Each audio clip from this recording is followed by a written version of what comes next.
পানির কারণে কোনো মালে ধান হচ্ছে না, পাট হচ্ছে না, কীর্তন খাদ্য হচ্ছে না, কিছুই হচ্ছে না, বুঝেছেন?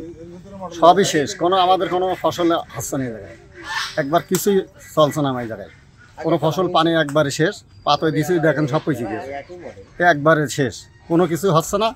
আমরা পানির জন্য অনাহার, মানে জনও খাটতে পারছি না, হাতও পাততে পারছি না, এমন অবস্থা হয়ে গেছে, ঠিক আছে? যদি আপনারা সহযোগিতা করেন তাহলে আমরা কিছু খাতে পারবো, কিছু লোকে দিতে পারবো, জনসভা করতে পারবো, কি একটা মিটিং মিছিলি টাকা লাগবে তাও দেওয়া যাবে, কি একজন হাত পাতলে তাতে দেওয়া লাগবে, সাহায্য উপজেলা পরেও দেওয়া যাবে, সব কিছু করা যাবে, বুঝেছেন? তা আমরা এখন পাচ্ছি না কোনো কিছুই ফসল, তাহলে আমরা কি করবো?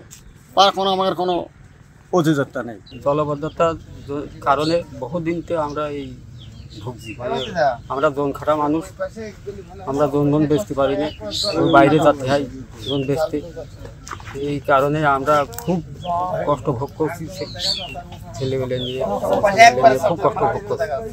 তার জন্য সরকারের কাছে আমরা এই আবেদন জানাচ্ছি যাতে আমাদের এই বিলটা খনন করার। আমরা এই নর্দর গ্রামবাসী, আমরা গরিব মানুষ, আমরা অনেকবার দুঃখের কথা মানুষের মাঝে জানিয়েছি, কিন্তু গরিবের দুঃখ কেউ বোঝে না। আমার এই নর্দর গ্রামে 8 বিঘে জমি, এই নর্দর বিলে এই 8 বিঘে জমি চাষের জমি, কিন্তু সেই জমিটা পুরো জলাবদ্ধতায় আবদ্ধ হয়ে আছে। এখন আপনারাই বলেন যে আমাদের উপায়টা কী? আমরা অনেকবার মানুষ বিভিন্ন প্রকল্প, বিভিন্ন সরকারকে বিভিন্নভাবে আমরা আবেদন করেছি, কিন্তু কোনো সাড়া পাইনি। এখন আমাদের এই যে নর্দর গ্রাম বা আশেপাশে গ্রামের মানুষের যে দুর্গতি, এই দুর্গতির হাত থেকে বাঁচার একটাই উপায়, সেইটা হচ্ছে আমাদের একটা খাল খনন। এই খাল খনন হলে আমরা অন্তত বিপদের হাত থেকে রক্ষা পাই, এবং দুটো মাছ ভাত না হলেও ডাল ভাত খেয়ে আমরা অন্তত বেঁচে থাকতে পারি। আমাদের এই সুযোগ সুবিধাটুকু এই বর্তমান সরকারের কাছে বিশেষভাবে আমরা বিশেষভাবে অনুরোধ করব, যাতে আমাদের এই বিপদের থেকে তারা আমাদের রক্ষা করে, যাতে আমরা মুক্তি পাই। আমি এই নর্দই গ্রামের লোক। এই নর্দই গ্রামে আমাদের বিলের জমি ছাড়া ডেঙ্গায় কোনো জমি নেই, তাই দীর্ঘদিন আমাদের এই জমি জলাবদ্ধতার কারণে আমরা খুব দুর্ভোগের ভিতরে আছি। আমারই 10 বিঘে জমি এই বিলি চাষ করি, কোনো ফসল পাইনি, তাই আমরা খুব অনাহারে দিন কাটছে। দীর্ঘদিন আমাদের এইভাবেই পানিতে জলাবদ্ধতার কারণে আবাদ মারছে, তাই আমরা এই সরকারের কাছে আবেদন জানাচ্ছি আমাদের এই পানি নিষ্কাশনের একটা ব্যবস্থা করার জন্য। দীর্ঘদিন ধরে এত জলাবদ্ধতায় ভুগছি আজীবনকাল।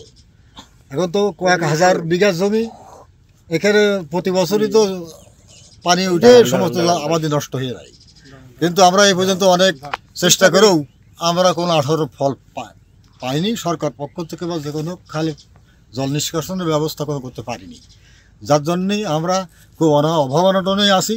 আশেপাশে কয়েক গ্রামের লোকই এখানে জমি জমা চাষ করে, তারা খুব অভাবগ্রস্ত লোক, তারা ওই জল মজুরি খেটে খায় আর কি। গ্রামের একটা বড় বিল, এখানে এই জলবদ্ধতা নিষ্কাশনের জন্য আমরা অনেক সময় অনেকভাবে চেষ্টা করেছি, কিন্তু সাফল্য স্থানে পৌঁছতে পারিনি। দীর্ঘদিন ধরে আমরা এই বিল ডোবার কারণে আমরা অভাব অনটনে আছি। আমরা এই সরকারের কাছে অকুল আবেদন জানাচ্ছি আমাদের জন্য এই বিলির পানি নিষ্কাশনের একটা সুব্যবস্থা করে দেয়। আমাদের পার্শ্ববর্তী মোল্লাডাঙ্গা গ্রাম আছে, গ্রাম থেকে অল্প হাফ কিলোমিটার খাল কাটলি বা ড্রেন করে যদি পাইপ দেওয়া হয়, তাহলে আমরা অন্তত এই বিপদ থেকে মুক্ত পাই। এই জন্য সরকারের কাছে আকুল আবেদন জানাচ্ছি আমাদের পানি নিষ্কাশনের ব্যবস্থা করে দেয়।